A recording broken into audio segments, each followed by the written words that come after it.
أعوذ بالله من الشيطان الرجيم. بسم الله الرحمن الرحيم.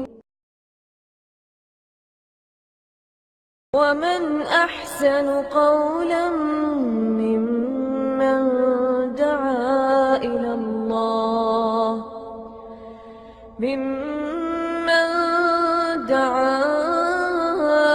الله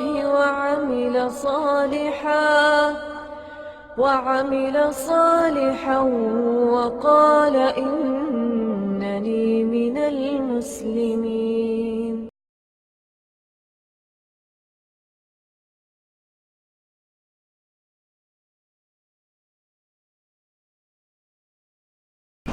إن الحمد لله نحمده ونستعينه ونستغفره ونعوذ بالله من شرور أنفسنا ومن سيئات أعمالنا. من يهده الله فلا مضل له ومن يضلل فلا هادي له.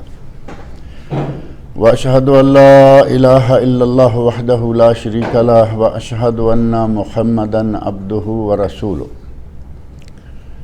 أما بعد فإن خير الحديث كتاب الله وخير الهدي هدي محمد صلى الله عليه وسلم وشر الأمور محدثاتها وكل محدثة بدعة وكل بدعة ضلالة وكل ضلالة في النار. رب اشرح لي صدري ويسر لي أمري واحلل عقدة من لساني يفقهوا قولي. رب أعوذ بك من همزات الشياطين وأعوذ بك رب أن يحضرون. اعوذ باللہ السمیع العلیم من الشیطان الرجیم والذین یقولون ربنا هب لنا من ازواجنا وذریاتنا قرۃ اعین واجعلنا للمتقین اماما.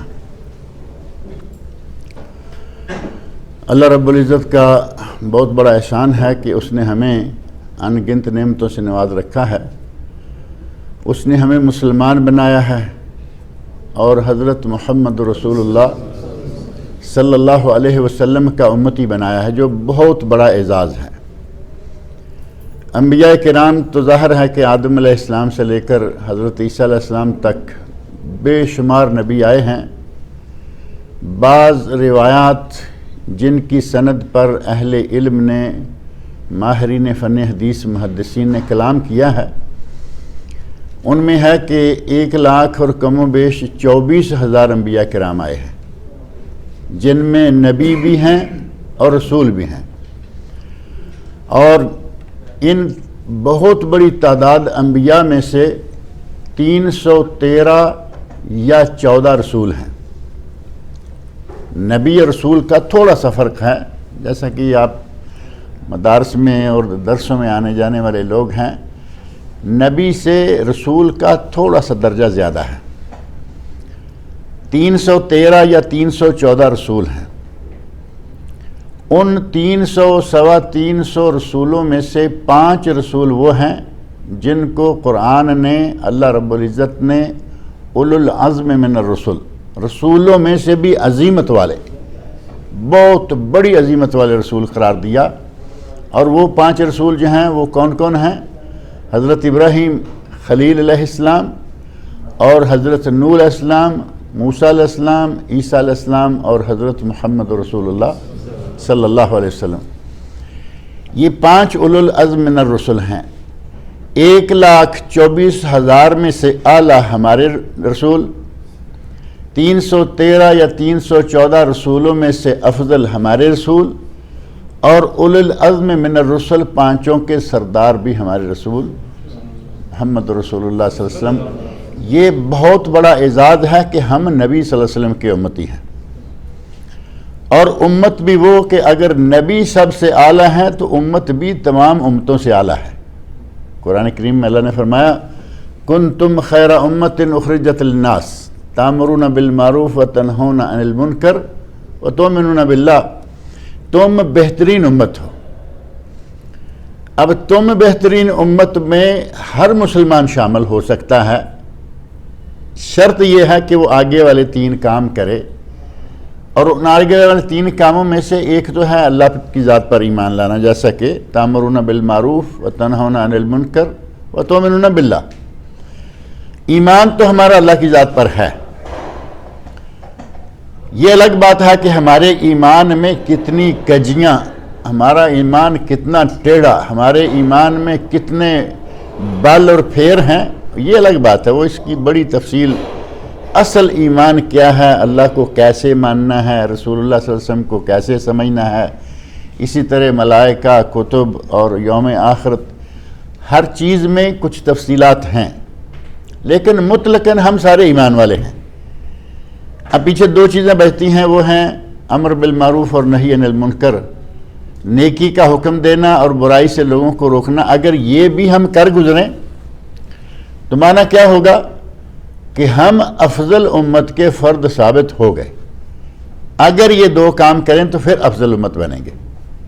نیکی کا حکم دینا اور برائی سے روکنا یہ کوئی بہت بڑا کام تو نہیں ہے، مولوی تو بیچارے کاریگر ہی اس کام کے ہوتے ہیں، وہ کرتے ہی رہتے ہیں ساری عمر، کوئی مشکل نہیں ہے۔ اور مولوی آپ نے دیکھا کوئی بڑے پہلوان بھی نہیں ہوتے کہ بھائی وہ یہ کر سکتے ہیں ہم نہیں کر سکتے۔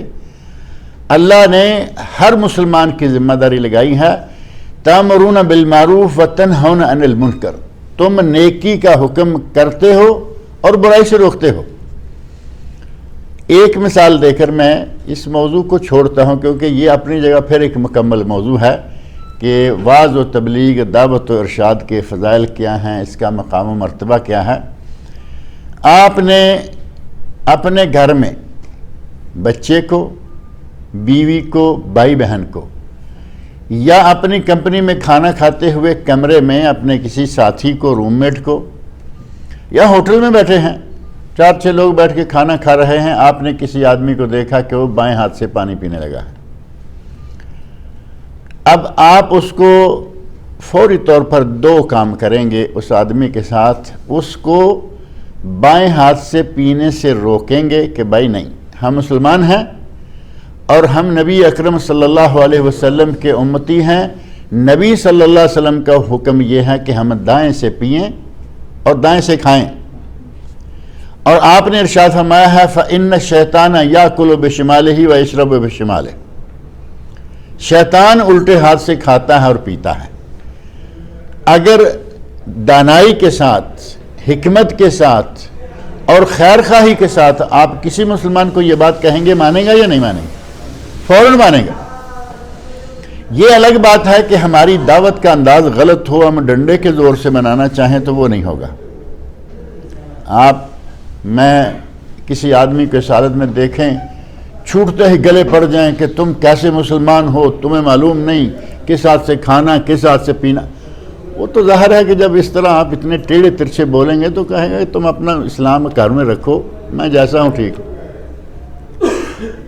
دعوت کا طریقہ اللہ رب العزت نے خود قرآن کریم میں ہمیں بتا دیا ہے، ادعو الی سبیل ربک بالحکمہ والموعظۃ الحسنہ، لوگوں کو اپنے رب کی راہ کی طرف دعوت دو حکمت و دانائی کے ساتھ اور بہتر خیر خواہی کے ساتھ۔ دل میں خیر خواہی ہو کہ یہ غلط کام چھوڑ دے، صحیح کام کرنے لگ جائے، اور دانائی طریقہ اچھا ہو، گلے پڑنے والا ڈنڈا مار لٹھ باز نہ ہو، بلکہ پیار سے محبت سے سمجھائیں۔ آپ نے گویا کہ تھوڑے سے وقت میں دونوں کام کر لیے، امر بالمعروف دائیں ہاتھ سے پیو، نہی عن المنکر بائیں ہاتھ سے پینا کھانا شیطانی فطرت۔ کیا اتنا کام کرنے کے لیے کسی بہت بڑی یونیورسٹی کی شہادت کی یا سرٹیفکیٹ کی ضرورت ہے؟ کوئی بھی مسلمان کر سکتا ہے یہ کام، اور جو مسلمان یہ کام کرے گا اس آیت کی روح سے وہ نبی اکرم صلی اللہ علیہ وسلم کی امت کا بہترین امت کا بہترین فرد ہوگا۔ وہ الحمدللہ ہم سارے بن سکتے ہیں، آپ بھی، میں بھی، تمام مسلمان۔ اللہ رب العزت نے ہمیں اس امت کا فرد بنایا ہے، جس کے بارے میں فرمایا کنتم خیر امت، تم بہترین امت ہو۔ اللہ تعالی ہمیں بہترین امتی بننے کی توفیق عطا فرمائے۔ اور اگر یہ سمجھیں کہ نہیں یہ تو مولویوں کا کام ہے، یہ علماء کرام تو یہی کرتے رہتے ہیں، مولوی حضرات کو تو اور کوئی کام نہیں ہوتا، بھئی آپ سارے کام اپنے کیجئے، کوئی رکاوٹ آئی یہاں؟ کھانا کھانا ہر کسی کی مجبوری ہے، کھانے کے دوران آپ نے امر بالمعروف کر لیا، اپنے گھر میں بال بچوں کے ساتھ امر بالمعروف کر لیا، بیوی کے ساتھ کر لیا، اگر کہیں بات نہیں چلتی ہمارا دین بہت سادہ، مکمل اور پہلے تمام دینوں کا ناسخ دین ہے۔ فرمایا کہ اگر نبی اکرم صلی اللہ علیہ وسلم کی ایک حدیث بھی یہاں ذہن میں رکھ لیں تاکہ کسی کے ذہن میں ایسا نہ آئے کہ کہیں بات نہیں بھی چلتی تو کیسے کرے گا۔ صحیح مسلم میں حدیث ہے، نبی صلی اللہ علیہ وسلم میں فرماتے ہیں من رعا منکم منکرا فلیغیرہ بیدہ، جو شخص کسی برائی کو دیکھے اسے اپنی قوت بازو سے بدلے، وہ برائی روکے، فلیغیرہ بیدہ، فإن لم یستطع فبلسانہ، اگر وہ اپنے قوت بازو سے برائی کو روک نہیں سکتا تو کم از کم زبان تو ہلائے کہ بھائی یہ کام غلط ہے۔ زبان ہلانا بھی اگر اس کو گوارا نہیں ہے، کون سی جگہ ایسی ہو سکتی ہے کہ آدمی اپنی قوت بازو سے کام کر سکتا ہے؟ گھر میں کر سکتا ہے یا نہیں؟ کہیں نہ کرے، گھر کا کفیل ہے، گھر کے نان و نفقے کا مسئول ہے، بیوی پر تو شاید حکم نہ چلے، بچوں پہ تو چلتا ہے یا نہیں؟ آج کل تو بڑے بچوں پہ بھی چلنا مشکل ہوتا جا رہا ہے لوگوں کا، لیکن گھر کے اندر موجود ہر فرد جو آپ کی زیر کفالت ہے وہاں قوت بازو سے آپ صحیح کام نافذ کر سکتے ہیں۔ جہاں نافذ نہیں کر سکتے وہاں زبان سے کہ بھائی یہ کر لو۔ اور نبی صلی اللہ علیہ وسلم فرماتے ہیں وَمَن لَّمْ يَسْتَطِعْ فَبِقَلْبِهِ، اگر زبان سے بھی نہیں روک سکتا تو کم از کم دل سے اس کام کو برا سمجھے، وَذَلِكَ أَضْعَفُ الْإِيمَانِ، اور یہ ایمان کا سب سے کمزور ترین درجہ ہے۔ ایمان ہے لیکن بہت تھوڑا سا، جیسے ٹمٹماتا ہوا دیا ہوتا ہے کہ پتہ نہیں یہ ایمان بھی کب بجھ جائے یا جلنا شروع ہو جائے، روشن ہو جائے۔ اور اگر کسی نے نہ تو قوت بازو سے برائی کو روکا، نہ اس نے برائی کے خلاف آواز اٹھائی، اور نہ دل سے برائی کو برا سمجھا، تو اب بتائیے کہ کیا اس کے دل میں کوئی ایمان کی نشانی نظر آتی ہے؟ وہ تو ایمان سے پیدل ہے، ایمان سے خالی ہے۔ ایسے آدمی کو اپنے گریبان میں جھانکنا چاہیے، ٹٹولنا چاہیے کہ میرے دل میں ایمان ہے بھی یا نہیں۔ 3 درجے دعوت کے، یہ تینوں سے خالی ہو۔ اور ایسی بہت ساری مثالیں ملتی ہیں کہ ہمارے سامنے برائی ہو رہی ہے، ہمارے ساتھ بیٹھ کے ہو رہی ہے، ہمارے کمرے میں ہو رہی ہے، ہمارے دفتر میں ہو رہی ہے، خاموش ہے، کہتے ہیں جی تجھے پرائی کیا پڑی، اپنی نبیڑ تو، جملہ پکا کے رکھا ہوا ہے۔ یہ تو پتہ تب چلے گا جب تمہارا حساب ہونے لگا کہ تمہیں پرائی کیوں پڑی ہے۔ اللہ رب العزت نے قرآن کریم میں فرمایا ہے قُوا أَنفُسَكُمْ وَأَهْلِكُمْ نَارًا، اپنے آپ کو اور اپنے اہل و عیال کو جہنم سے بچاؤ۔ وہاں پوچھا جائے گا کہ تم نے اپنے آپ کو بچا لیا، تمہارے بال بچے کو کون بچاتا؟ تم نے اپنے آپ کو بچا لیا، بیوی کو کون بچاتا؟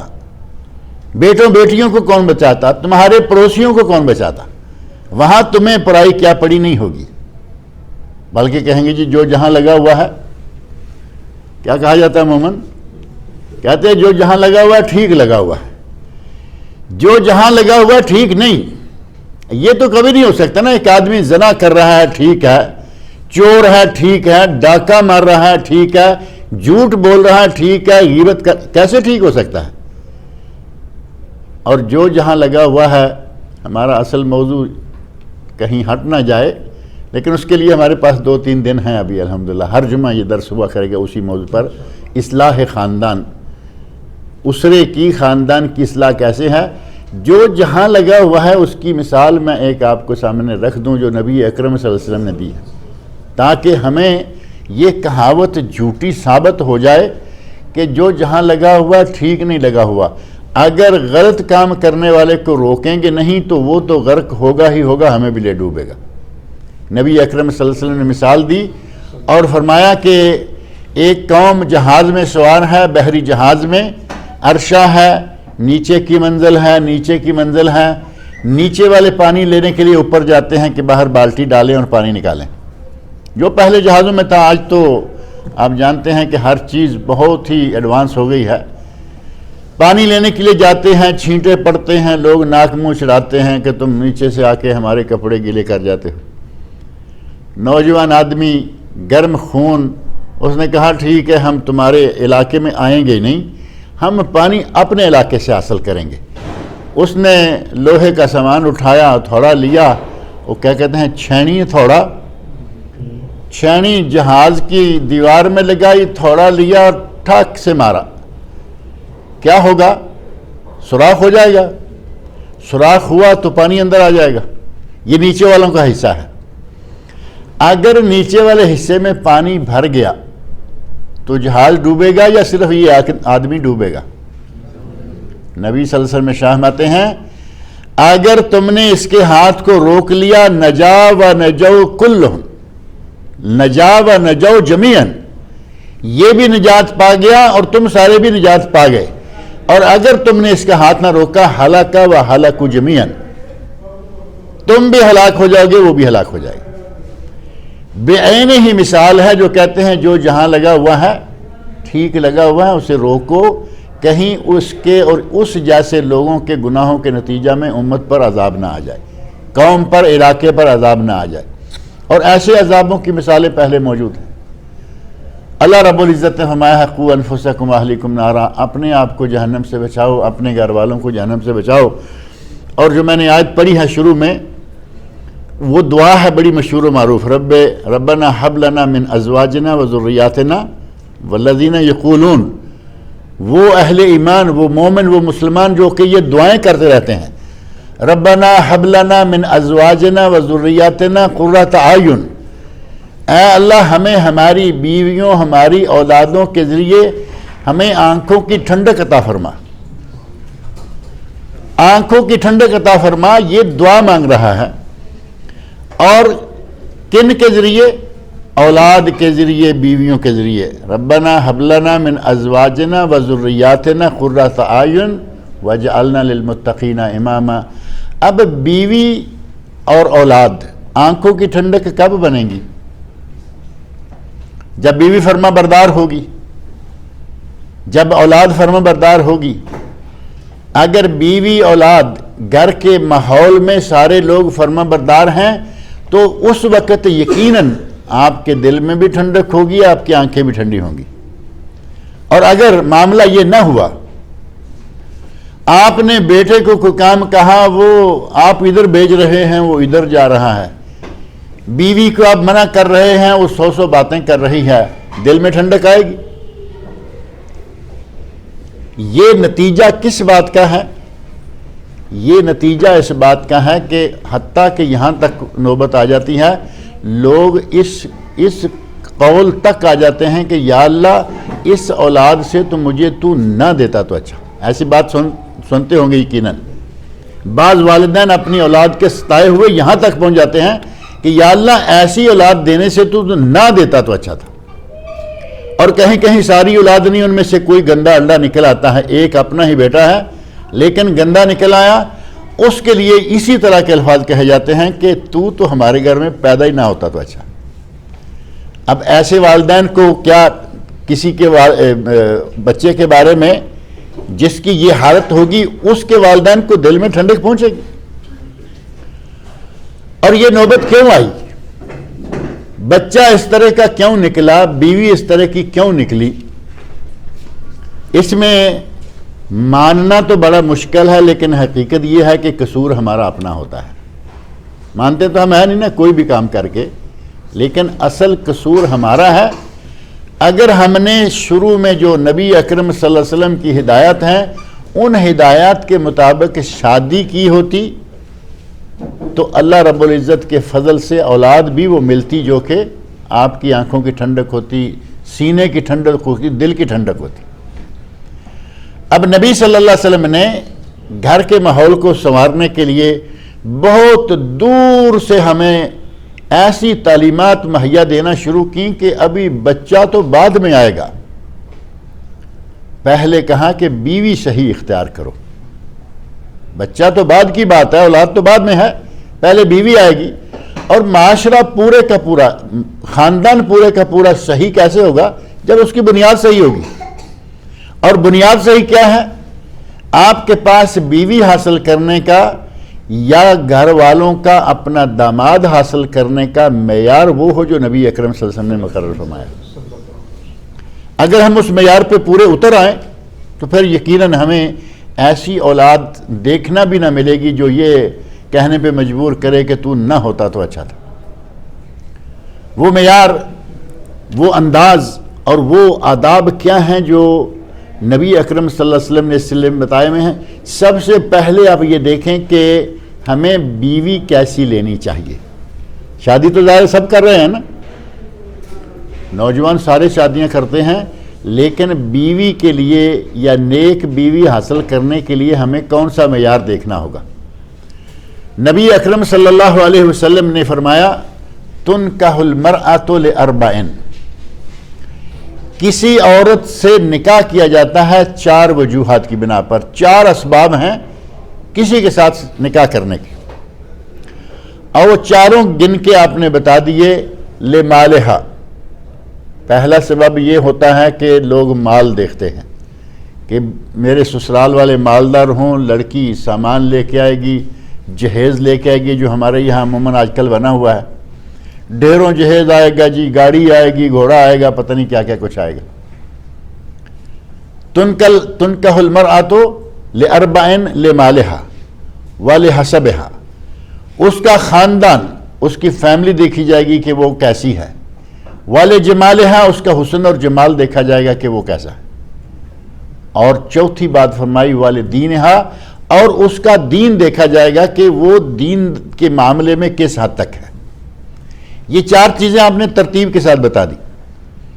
آپ ان چاروں میں سے اپنے گریبان میں جھانک کے دیکھ لیں کہ ہمارے یہاں چاروں میں سے سب سے آخری حصہ بالکل وہی نہیں چھوڑتے جو آخر میں آیا، دین ہی کو آخر میں چھوڑتے ہیں، جبکہ نبی صلی اللہ علیہ وسلم نے فرمایا ان 4 چیزوں کی وجہ سے شادی کی جاتی ہے، چوتھی کا نام لیا تو ساتھ فرمایا فاظفر بذات الدین تربت یداک، تیرے ہاتھ خاک آلود ہوں۔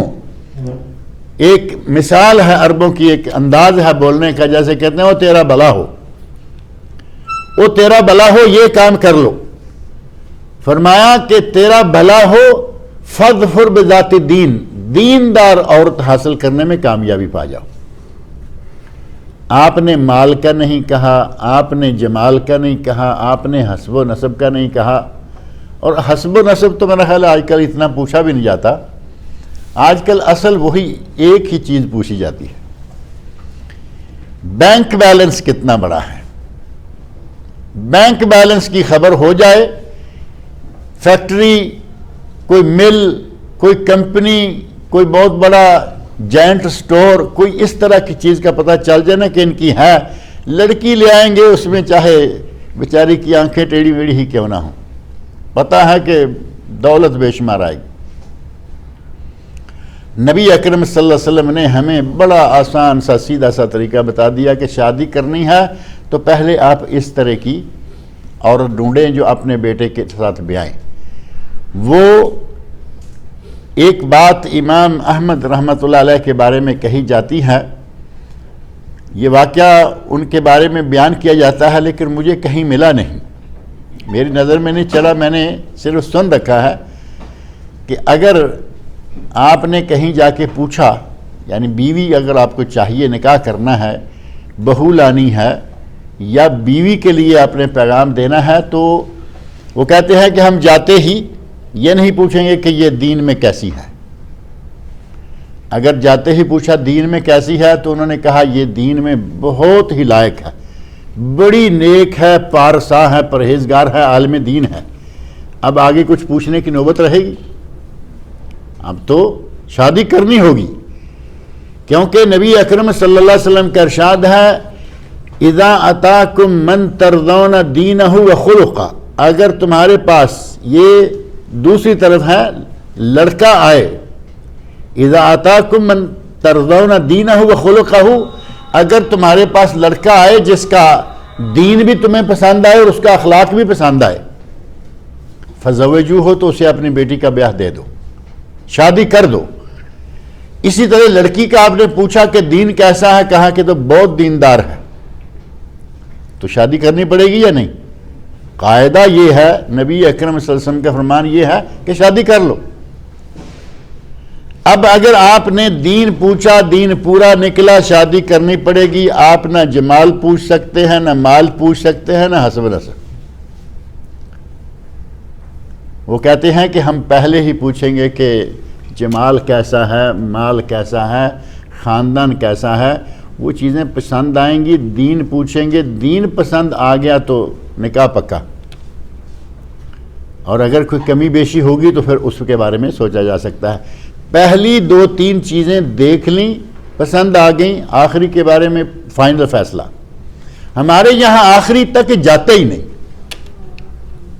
ہمارا مسئلہ یہ ہے کہ ہم آخر تک جاتے ہی نہیں، دین کا پوچھتے ہی نہیں.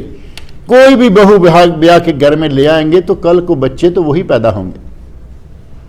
اگر ماں نیک پاک باز ہوگی تو اس کی گود میں صلاح الدین ایوبی آئیں گے، خالد بن ولید آئیں گے، اس کی گود میں طارق بن زیاد آئیں گے. اور ماں ہوگی سارا دن فلمیں اور ڈرامے دیکھنے والی، تو وہ بچے کیسے پیدا کرے گی؟ اداکار اور ہیرو اور سنگر قسم کے. آپ نے جب بیج غلط جگہ پہ بویا تو وہاں فصل تو ویسی ہی ہوگی. نبی صلی اللہ علیہ وسلم نے بیوی کے اختیار کے لیے سب سے پہلے کہا کہ ان 4 چیزوں کو ذہن میں رکھو. اس طرح کی بیوی اپنے گھر میں لے کے آؤ. کل کو اس سے جو اولاد ہوگی انشاءاللہ وہ اولاد نیک ہوگی، آنکھوں کی دل کی ٹھنڈک بنے گی. اور یہ یقینی بات ہے. بہت کم ایسا ہوا کہ ماں باپ نیک ہیں، اولاد نیک نہیں ہے، یا کوئی ایک بچہ نیک نہیں نکلا ہے دنیا میں. حضرت نوح علیہ السلام سے بڑا پارسا کون ہو سکتا ہے؟ بیٹا نیک نہیں نکلا، دین پر ہی نہیں آیا. اور اسی طرح کے واقعات اگر کہیں ہیں تو اس کا معنی یہ نہیں کہ قاعدہ ختم ہو گیا. قاعدہ اپنی جگہ موجود ہے، کہیں کہیں استثنائی شکلیں ہوتی ہیں. اگر بیوی چاہیے تو یہ معیار سامنے رکھیں. اور اگر اپنے لیے داماد ڈھونڈنا ہے تو وہ بھی نبی اکرم صلی اللہ علیہ وسلم نے بتا دیا کہ 2 شرطیں سامنے رکھیں. اذا اتاکم، اور دوسری روایت میں ہے اذا خطب الیکم، اگر تمہیں کوئی پیغام نکاح دے. بہن کے لیے، بیٹی کے لیے کسی نے نکاح کا پیغام دیا کہ مجھے رشتہ چاہیے. من ترضون دینہ و خلقہ، آپ نے دیکھا کہ آدمی دین میں بھی پورا ہے، اخلاق میں بھی اعلیٰ درجے کا ہے. فزوجوہ، نبی صلی اللہ علیہ وسلم کا حکم ہے کہ اس کو بیٹی بیاہ دو. بہن ہے، بیٹی ہے، جو بھی آپ کے زیر کفالت لڑکی ہے جس کا یہ پیغام دے رہا ہے، اس کے ساتھ اس کی شادی کر دو. وَإِلَّا تَكُنْ فِي الْأَرْضِ فَسَادٌ، إِلَّا تَكُنْ، اگر تم نے یہ نہ کیا، إِلَّا إِن لا، اگر تم نے یہ نہ کیا تو دنیا میں فساد پیدا ہو جائے گا. جو حقدار کو حق نہیں ملے گا تو فساد ہی پیدا ہوگا. شوہر کیسا ہو یہ والدین کا اختیار ہوتا ہے، لڑکیوں کا تو اختیار نہیں ہوتا نا. والدین نے شوہر تلاش کرنا ہے. آج تو وہ بھی زمانہ آ گیا کہ والدین کی یہ ذمہ داری بھی ختم ہو گئی ہے. لڑکیاں خود ہی شوہر کو گھر میں لے آتی ہیں، ابا جی یہ میں شادی کرنا چاہتی ہوں. اور یہ نتیجہ بھی ہماری اپنی کمزوریوں کا ہے کہ ہم نے گھر میں وہ کوڑا نہیں رکھا ہوا جو ایک روایت میں آتا ہے کہ گھر میں کہیں نمایاں جگہ پہ کوڑا لٹکا کے رکھنا چاہیے. بچی اور بچے کو پتا ہو کہ میری غلطی کے نتیجہ میں یہ کوڑا میرے لیے لٹک رہا ہے. ہمارے یہاں وہ سلسلے ختم ہو گئے. بچے کے پیدا ہونے سے لے کر جوان ہونے تک ہم اس کو کھلا چھوڑے ہوئے ہوتے ہیں، اور جب وہ گریباں تک آتا ہے تو پھر چیخنا شروع کر دیں گے، مولوی صاحب بچہ مانتا نہیں. مولوی صاحب اب کیا کریں گے؟ دم کرنے سے تو اخلاق نہیں بنا کرتے نا. اخلاق تربیت کرنے سے بنتے ہیں. اخلاق اس کے بچپن سے جب آپ تربیت صحیح کریں گے اخلاق تب آئے گا. مولوی صاحب اب دم کریں گے، آیتیں پڑھیں گے تو اس سے وہ اخلاق تھوڑا اس کا بن جائے گا. آغاز میں ہم نے یہ چیزیں اپنے سامنے رکھنی ہے.